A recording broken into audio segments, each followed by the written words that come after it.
Hello दोस्तों। तो जो हमने पढ़ा था वो कुछ उसका रिवाइज करके फिर हम लोग आगे बढ़ते हैं। कल हमने पढ़ा था सुश्रुत टीकाकार के अनुसार से शलाक्य तंत्र की निरुक्ति, उसका परिचय और क्लासिफिकेशन। सबसे पहले हम लोग देख लेते हैं निरुक्ति। तो निरुक्ति के बस में श्लोक देख लेते हो। कल मैंने आपको सब चीज़ बता दिया था डिटेल में। तो पहला श्लोक था शालाकाया यत् कर्म क्रियते तत् शालाक्यम। दूसरा हमने पढ़ा था शालाका प्रधान कर्म शालाक्यम तत्प्रधान तंत्रम अपि शालाक्यम। और फिर हमने देखा था शलाकिन किसे कहते हैं। तो जो ईएनटी के डॉक्टर्स होते हैं उसे हम शलाकिन कहते हैं। शलाक्य तंत्र की हमने कल परिचय भी देख लिया था और क्लासिफिकेशन भी देख लिया था। आज हम देखेंगे कि शलाक्य तंत्र की वर्णन कहाँ कहाँ किया गया है। तो शलाक्य तंत्र का वर्णन सुश्रुत उत्तर तंत्र में मेनली किया गया है। साथ में वाग्भट उत्तर तंत्र के 8 से लेकर 24 अध्याय में भी शलाक्य तंत्र का वर्णन मिलता है। तो आचार्य सुश्रुत का पहले देख लेते हैं। सुश्रुत संहिता में नेत्र रोग की चिकित्सा 1 से लेकर 18 चैप्टर तक। 19वें चैप्टर में नयन अभिघात का वर्णन है। कर्ण रोग 20 से 21 चैप्टर में है। नासा रोग 22 से 24 चैप्टर में इसका वर्णन मिलता है। सिरो रोग का वर्णन 25 से 26। मतलब हमने ये देख लिया कि सुश्रुत संहिता के उत्तर तंत्र में 1 से लेकर 26 अध्याय में ईएनटी का वर्णन प्राप्त होता है। मतलब शालाक्य तंत्र का वर्णन प्राप्त होता है। शालाक्य तंत्र की परिभाषा देखें तो उसका श्लोक कुछ इस प्रकार है जिस सभी को याद नहीं चला चाहिए।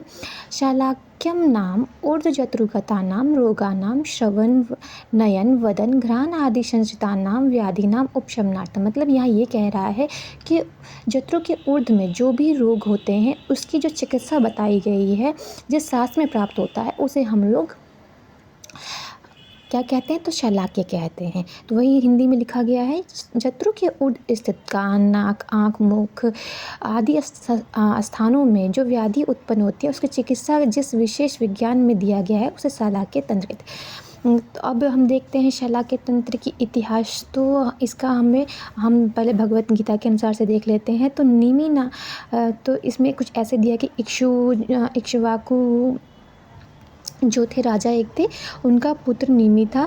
वो सूर्यवंशी अवध नरेश महाराजा इक्ष्वाकु के कनिष्ठ पुत्र जो थे उनको क्या किया गया था, तो उन्होंने अपने छोटे पुत्र को राजा बना दिया था।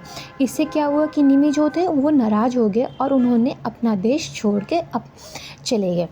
तो मैं जैसे आपको कहानी सुना रही हूँ, कहानी सुन लेंगे तो आपको याद हो जाएगा। तो ये मैंने कहानी आपको कुछ ऐसे बताया है कि एक टाइम था जिसमें एक इक्ष्वाकु नाम के राजा रहते थे। उनके 2 पुत्र थे, एक निमि और दूसरे कुकुस्थ।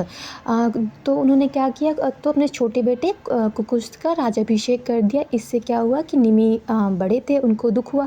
वो अपने राज्य छोड़ के तिरहुत प्रदेश में चले गए। और वो तिरहुत प्रदेश में कहाँ, तो गौतम मुनि के आश्रम गए और वहीं पे रह के उन्होंने लंकापति रावण द्वारा जो तिरहुत प्रदेश जीता जा चुका, वहीं पे रह के उन्होंने गौतम मुनि का सेवा किया। और जिसके कारण गौतम मुनि खुश होकर उन्होंने क्या किया, निमि को वहाँ का राजा घोषित कर दिया और उनका राज्याभिषेक कर दिया। कुछ समय क्या मतलब इसी तरह चलता रहा। सभी लोग निमि से डरने लगे, मतलब कि राक्षस वगैरह। और तो इससे क्या हुआ कि गौतम मुनि आराम से वहाँ रह के अपना जो भी यज्ञ वगैरह करवाने लगे। तो एक टाइम था कि जो निमि थे उन्होंने एक यज्ञ रखा। तो उन्होंने जाके वहाँ के जो बड़े वशिष्ठ जो मुनि थे वहाँ से उनसे मिला और उनसे कहा कि आप हमारे यज्ञ में चलिए और वहाँ उसका अनुष्ठान करवा दीजिए। लेकिन क्या होता, वशिष्ठ जी को पहले से ही इंद्र जी ने आके उनको आग्रह किया होगा कि हमारे यहाँ आना है आपको। तो उन्होंने वहाँ जाने का पहले से ही वादा कर रखा था। तो उन्होंने कहा कि तुम कुछ दिन इंतज़ार कर लो, मैं पहले इंद्रदेव के यहाँ से आता हूँ, फिर आपका भी यज्ञ का अनुष्ठान कर दूँगा। लेकिन जो निमि थे उन्होंने उनका इंतज़ार न करके यज्ञ को करवा दिया। जिससे क्या हुआ कि जब वो उनको पता चला कि ये मेरे आने के बगैर ही निमि ने सारा यज्ञ करवा लिया, तो उन्होंने अपने क्रोध से निमि को भस्म कर दिया।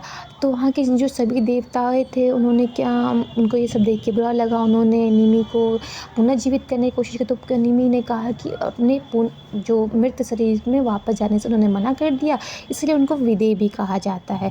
तो सभी जितने उपस्थित लोग थे, देवता थे, उन्होंने क्या कहा कि आप जितने भी मनुष्य हैं उनके पलकों पे निवास कीजिए, इसलिए इसको निमेष कहते हैं।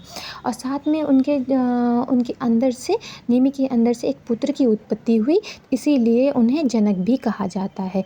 तो ये ऐसे ही कुछ कहानी था। अगर आपने कहानी ध्यान सुना हो तो आपको कहानी याद हो गई होगी। तो कुछ हम लोग आचार्य के बारे में भी देख लेते हैं, जहाँ पे शालाक्य तंत्र का वर्णन आता है संहिता के बारे में। तो हमने पहले भी देख लिया, सुश्रुत संहिता में, षडांग संहिता में, वाग्भट मतलब कि अष्टांग हृदय, अष्टांग संग्रह, सभी में शालाक्य तंत्र का वर्णन मिलता है। इसके अतिरिक्त कुछ प्रमुख आचार्य से करल, भाद्रक, शौनक, चक्षुसेन, सात्यकी, भोज, कंकायन आदि, इस तरह से आपको ये कुछ आचार्य के नाम भी याद करने पड़ेंगे। और हम देखते हैं कि चरक संहिता में भी सारी स्थान व सूत्र स्थान में राजा विदेह का संदर्भ प्राप्त होता है। तो कभी हमसे पूछा जाता है कि चरक संहिता में क्या विदेह मतलब निमि का वर्णन आता है, तो हम कह सकते हैं हाँ, चरक संहिता के सारी स्थान व सूत्र स्थान में राजा विदेह का वर्णन हमें प्राप्त होता है। Thank you, bye bye. इसी के साथ हमारा इंट्रोडक्शन वाला चैप्टर ख़त्म हो गया। अब आगे से हम लोग नेत्र रोग का निदान वाला पढ़ेंगे, और साथ में हम लोग उसके बाद हम लोग आई की एनाटमी देख लेंगे। तो दोस्तों, एक बार आप लोग जो चीज़ ना समझ में आए उसे कमेंट में कर दीजिएगा, अच्छा लगे तो लाइक और सब्सक्राइब कीजिएगा। Bye bye.